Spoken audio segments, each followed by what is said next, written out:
You ever seen that stock exchange scene at the end of Trading Places, where Eddie Murphy and Don Aykroyd take advantage of knowing ahead of time the report of the orange harvest to make a fortune in a minute? Well, there is a German guy that did the same thing in England right after the Battle of Waterloo. Nathan Mayer Rothschild was born in Frankfurt in 1777 and moved to Manchester in England when he was 21 years old, and then made a fortune first with textiles and then with trading government bonds and gold, right about at the same time that Napoleon Bonaparte rose to power in France as emperor. And Napoleon's rise to power meant the Napoleonic Wars. Napoleon's military tactics started winning battle after battle. He was on a roll, and no matter how many times the other nation in Europe tried to, they just couldn't beat him. However, Napoleon's navy was defeated in Trafalgar, so England was safe from an invasion. All of continental Europe was basically under Napoleon's control, and he basically made it a rule that nobody could trade with England. This was a problem for businessmen located in England, like Rothschild, who began transferring funds to the English troops that were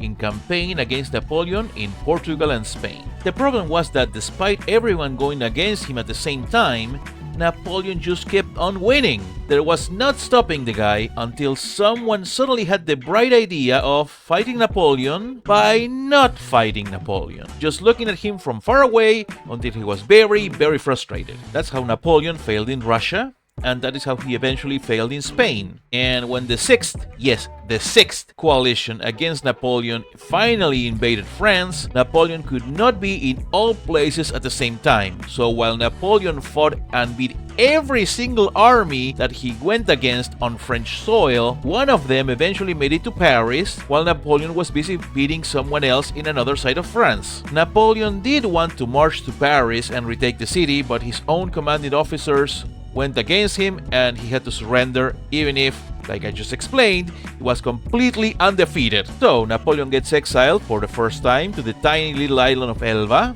and everyone can finally go home. Until Napoleon escapes from Elba, makes it back to France, and is in charge of France all over again. And he goes and invades Belgium. The English really didn't like that, and they sail over to continental Europe and make another alliance with the Prussians and the Dutch to fight against Napoleon and get him out of France again. To do this, the English government needed funding because armies are expensive. And to get funding, the English government issued consols, which were an early form of government bonds. Consol, which was short for consolidated stock, worked like a government bond would work today. You buy the consol from the English government, and in return, the English government promises to give you back that money and interests. Nathan Mayer Rothschild, along with many other wealthy people living in England, bought a lot of these consols. So the English forces, along with the Dutch, met Napoleon in battle in Belgium at Quatre Bras on June 16, 1815, and it ends up in a strategic victory for Napoleon,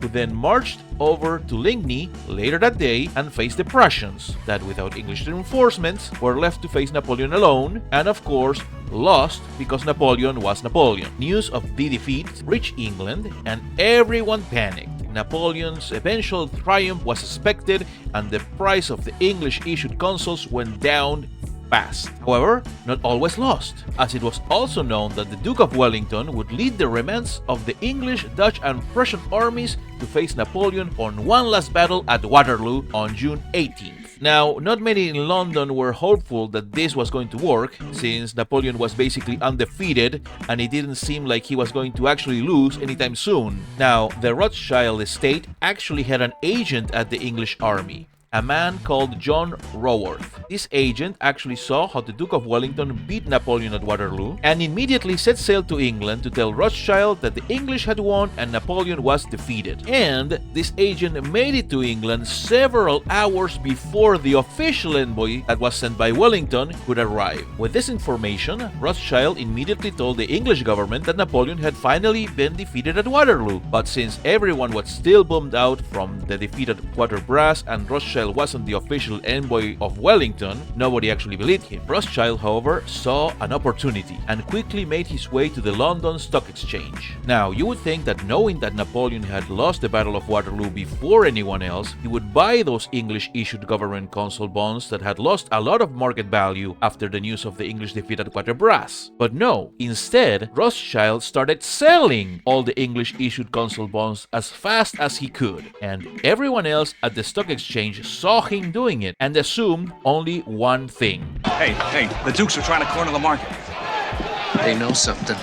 I can feel it. Let's get in on it. Rothschild knew something that they didn't, and that something must be that the English army was defeated by Napoleon at Waterloo, like everyone else was expecting. And so those English-issued consuls bonds were going to be worthless pretty soon. Everyone at the stock exchange panics and starts selling their own English consul bonds as fast as they can. The value of the consul bonds sink until they are worthless, basically, and at the very last second, Rothschild buys all the English consul bonds for pennies.